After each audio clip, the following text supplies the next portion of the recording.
नमस्कार, आप देख रहे हैं दिन भर बिहार। मैं हूं आपके साथ मधु। जानेंगे आज बिहार में दिन भर क्या क्या हुआ। आइए नजर डालते हैं सबसे पहले सुर्खियों पर। राज्यसभा चुनाव को लेकर राजधानी पटना में सियासत तेज। रणनीति बनाने में जुटा आरजेडी विधायकों का होटल में डेरा। राज्यसभा चुनाव से पहले बिहार की सियासत गरमाई। मंत्री विजय चौधरी का बड़ा दावा, 5 सीटें जीतेगा एनडीए।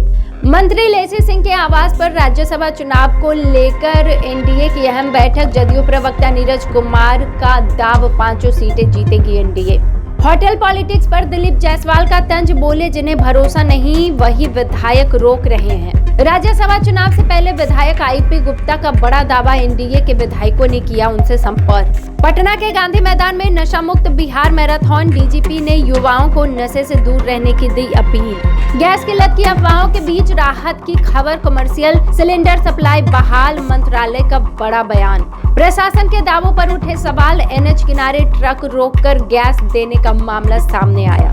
परीक्षा देने आए युवकों की सड़क हादसे में मौत। ट्रैक्टर चालक फरार, इलाके में आक्रोश। समस्तीपुर में अज्ञात बदमाशों ने युवक को मारी गोली, इलाज के दौरान मौत। इलाके में फैली सनसनी। अब खबर जानेंगे विस्तार से।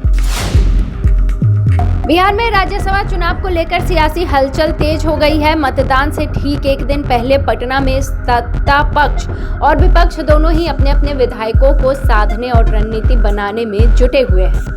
रविवार सुबह जेडीयू के राष्ट्रीय कार्यकारी अध्यक्ष संजय झा के आवास पर एनडीए नेताओं की अहम बैठक हुई। इस बैठक में राज्यसभा चुनाव को लेकर मंथन किया गया और विधायकों के समर्थन को लेकर चर्चा हुई। इसके बाद मंत्री लेसी सिंह के सरकारी आवास पर जदयू विधायकों की बैठक हुई। बैठक में कई मंत्री और विधायक मौजूद रहे और चुनावी रणनीति पर विस्तार से बातचीत की गई। वहीं दूसरी ओर स्टेट गेस्ट हाउस में बीजेपी ने भी अपने विधायकों और नेताओं के साथ अलग से बैठक की।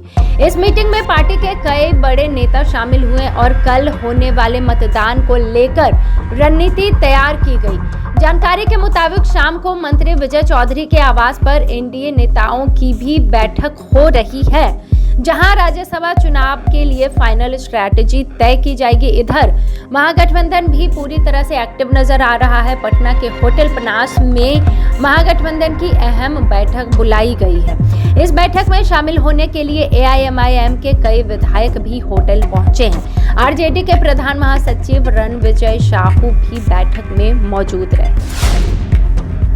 राज्यसभा चुनाव को लेकर बिहार की राजनीति में हलचल तेज हो गई है। राजधानी पटना में सभी दलों के नेताओं और विधायकों की बैठकों का दौर लगातार जारी है। इसी बीच जदयू के वरिष्ठ नेता और बिहार सरकार के मंत्री विजय कुमार चौधरी ने बड़ा दावा करते हुए राष्ट्रीय जनतांत्रिक गठबंधन यानी एनडीए राज्यसभा की 5 सीटें जीतने जा रही है।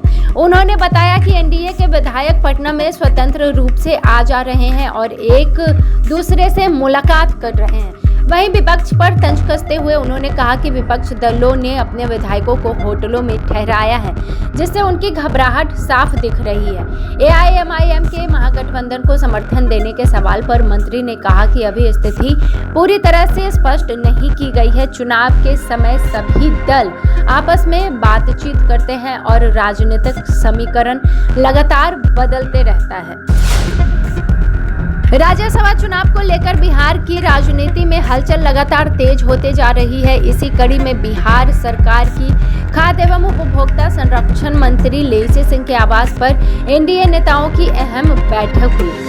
बैठक में राज्यसभा चुनाव की रणनीति और चुनावी प्रक्रिया को लेकर विस्तार से चर्चा की गई। बैठक के बाद बाहर निकले जदयू के मुख्य प्रवक्ता नीरज कुमार ने मीडिया से बातचीत करते हुए दावा किया कि एनडीए राज्यसभा की सभी 5 सीटों पर जीत दर्ज करेगा।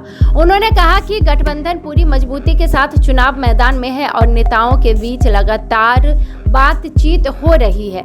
नीरज कुमार ने विपक्ष पर निशाना साधते हुए कहा कि उन्हें अपने विधायकों पर भरोसा नहीं है, इसलिए उन्हें होटल के कमरों का सहारा लेना पड़ रहा है। उन्होंने आरोप लगाया कि तेजस्वी यादव ने अपने पिता लालू प्रसाद यादव जी को नजरबंद रखा है। राज्यसभा चुनाव से पहले बैठकों और राजनीतिक बयानबाजी से यह साफ हो गया है कि बिहार में सियासी माहौल अभी पूरी तरह से गर्म है। बिहार में 16 मार्च को होने वाले राज्यसभा चुनाव को लेकर सियासी हलचल में अभी भूचाल आया हुआ है। इसी बीच उद्योग मंत्री दिलीप जायसवाल ने बड़ा बयान देते हुए कहा कि एनडीए पूरी तरह से एकजुट है और सभी 5 सीटों पर जीत दर्ज जरूर करेगी। उन्होंने बताया कि चुनाव से पहले एनडीए नेताओं और विधायकों की लगातार बैठकें हो रही है। उप मुख्यमंत्री सम्राट चौधरी के आवास पर नए विधायकों को चुनाव प्रक्रिया और मतदान के तरीके को लेकर प्रशिक्षण भी दिया गया है ताकि सभी विधायक सही तरीके से मतदान कर सकें। दिलीप जायसवाल ने विपक्ष पर निशाना साधते हुए कहा कि उन्हें अपने विधायकों पर भरोसा नहीं है, इसलिए उन्हें होटल्स में रखा जा रहा है। उन्होंने कहा कि एनडीए के विधायक पूरी तरह स्वतंत्र है और चुनाव को लेकर आत्मविश्वास से भरे हुए हैं। बिहार में 16 मार्च को होने वाले राज्यसभा चुनाव को लेकर सुबह से ही सभी दलों के नेताओं और विधायकों की बैठकें जारी है। इसी बीच विधायक आईपी गुप्ता ने बड़ा दावा करते हुए कहा कि एनडीए के कुछ विधायकों ने उनसे संपर्क किया है। हालांकि उन्होंने यह स्पष्ट नहीं किया कि किस पार्टी के विधायक ने उनसे संपर्क किया है, लेकिन उन्होंने कहा कि चुनाव से पहले राजनीतिक संपर्क और बातचीत सामान्य प्रक्रिया है और सभी दल अपने अपने समीकरण मजबूत करने में जुटे हैं। उन्होंने कहा कि राज्यसभा चुनाव को लेकर कई तरह की अंदरूनी चर्चाएं चल रही है और आने वाले समय में और बड़े राजनीतिक घटनाक्रम देखने को मिल सकते हैं। वहीं इस दावे के बाद सियासी हलकों में हलचल तेज हो गई है और सत्ता पक्ष विपक्ष एक दूसरे पर लगातार आरोप प्रत्यारोप कर रही है। राज्यसभा चुनाव से पहले ऐसे दावों और बयानबाजियों से बिहार का सियासी माहौल अभी काफी गर्म है। बिहार में शराबबंदी को लेकर डीजीपी विनय कुमार ने चिंता जताई है। उन्होंने कहा कि पूर्ण शराबबंदी के बावजूद कुछ युवा नशे का सेवन कर रहे हैं, जो गंभीर विषय है और समाज के लिए चुनौती बनता जा रहा है। इसी कड़ी में पटना के गांधी मैदान में नशा मुक्त बिहार थीम पर भव्य मैराथन का आयोजन किया गया। कार्यक्रम के मुख्य अतिथि ओलंपिक पदक विजेता बैडमिंटन स्टार पीवी सिंधु रही और यहाँ पर शिक्षा मंत्री सुनील कुमार भी उपस्थित थे, जिन्होंने दौड़ को हरी झंडी दिखाकर शुरुआत की। करीब 10,000 प्रतिभागियों ने मैराथन में हिस्सा लिया। विभिन्न श्रेणियों में आयोजित इस प्रतियोगिता के देश के अलग अलग हिस्सों के साथ केन्या और इथियोपिया के धावक भी शामिल हुए।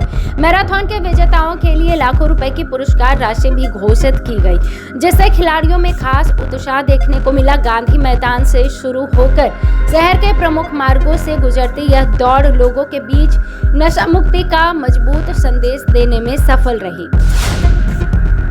देश के कई हिस्सों में कॉमर्शियल एलपीजी सिलेंडरों की सप्लाई प्रभावित होने के बाद अब स्थिति धीरे धीरे सामान्य होने लगी है। पेट्रोलियम मंत्रालय ने बताया कि कॉमर्शियल गैस सिलेंडरों की सप्लाई दोबारा शुरू कर दी गई है और लोगों ने पैनिक बुकिंग से बचने के लिए उन्होंने अपील किया है। बिहार में भी हाल के दिनों में गैस को लेकर अफवाहों और घबराहट का माहौल देखने को मिला, जिसके कारण कई जगहों पर अचानक बुकिंग बढ़ गई और गैस एजेंसियों पर भीड़ लगने लगी। हालांकि अधिकारियों का कहना है कि घरेलू गैस सिलेंडरों का पर्याप्त स्टॉक उपलब्ध है और सप्लाई को प्राथमिकता के आधार पर सामान्य किया जा रहा है। प्रशासन ने लोगों से अपील की कि वे केवल जरूरत के अनुसार ही सिलेंडर बुक करें और किसी तरह की अफवाहों पर ध्यान न दें। साथ ही कालाबाजारी और जमाखोरी रोकने के लिए निगरानी भी बढ़ा दी गई है। बताया जा रहा है कि सर्वर और तकनीकी दिक्कतों के कारण भी कई उपभोक्ताओं को बुकिंग में परेशानी हो रही है, जिससे किल्लत की आशंका और बढ़ गई है।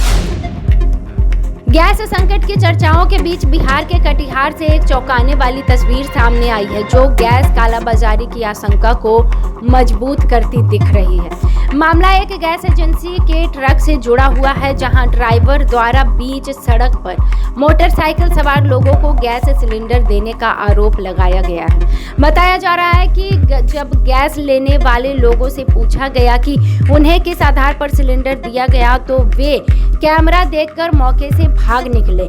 वहीं ट्रक ड्राइवर ने दावा किया कि वह निजी कार्ड के आधार पर अपने परिचित लोगों को गैस दे रहा था, लेकिन नाम और अन्य जानकारी पूछे जाने पर वह स्पष्ट जवाब नहीं दे सका।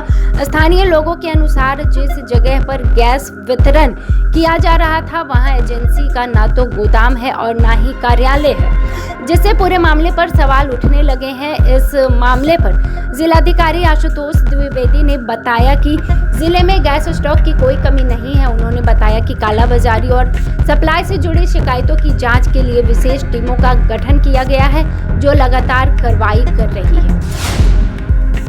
बिहार के गया में तेज रफ्तार ट्रैक्टर ने 2 युवकों को कुचल दिया, जिससे दोनों की मौके पर ही दर्दनाक मौत हो गई। घटना कोतवाली थाना क्षेत्र के स्टेशन रोड स्थित शनि मंदिर के पास की बताई जा रही है। मिली जानकारी के अनुसार दोनों युवक किसी परीक्षा में शामिल होने गए थे और वहां परीक्षा केंद्र के बारे में जांच पड़ताल कर रहे थे। इस दौरान तेज रफ्तार ट्रैक्टर ने उन्हें अपनी चपेट में ले लिया। हादसे के बाद ट्रैक्टर चालक मौके से फरार हो गया। हालांकि स्थानीय लोगों ने ट्रैक्टर पर सवार एक मजदूर को पकड़ लिया और चालक के खिलाफ सख्त कार्रवाई की मांग की है। सूचना मिलते ही पुलिस मौके पर पहुंची और दोनों शवों को कब्जे में लेकर पोस्टमार्टम के लिए मगध मेडिकल अस्पताल भेज दिया। फिलहाल पुलिस मृतकों की पहचान करने और पूरे मामले की जांच में जुटी हुई है। बिहार के समस्तीपुर में अज्ञात बदमाशों ने एक युवक को गोली मार दी, जिससे इलाज के दौरान उसकी मौत हो गई। घटना विद्यापति नगर थाना क्षेत्र के मऊ धनेशपुर उत्तर पंचायत की बताई जा रही है। मिली जानकारी के अनुसार वार्ड संख्या 5 निवासी पप्पू झा के पुत्र नीलेश कुमार झा को शनिवार की शाम अज्ञात अपराधियों ने गोली मार दी। गोली लगने के बाद वह गंभीर रूप से घायल हो गया। बताया जा रहा है कि किसी अज्ञात व्यक्ति द्वारा उसे घायल अवस्था में एक निजी क्लिनिक में लाया गया था। घटना की सूचना मिलने पर परिजन मौके पर पहुंचे और युवक को बेहतर इलाज के लिए बेगूसराय ले जाया गया, लेकिन रास्ते में ही उसकी मौत हो गई। युवक की मौत की खबर मिलते ही परिवार में कोहराम मच गया और इलाके में सनसनी फैल गई। सूचना मिलते ही विद्यापति नगर थाना प्रभारी सूरज कुमार पुलिस बल के साथ मौके पर पहुंचे और मामले की जांच में जुट गए।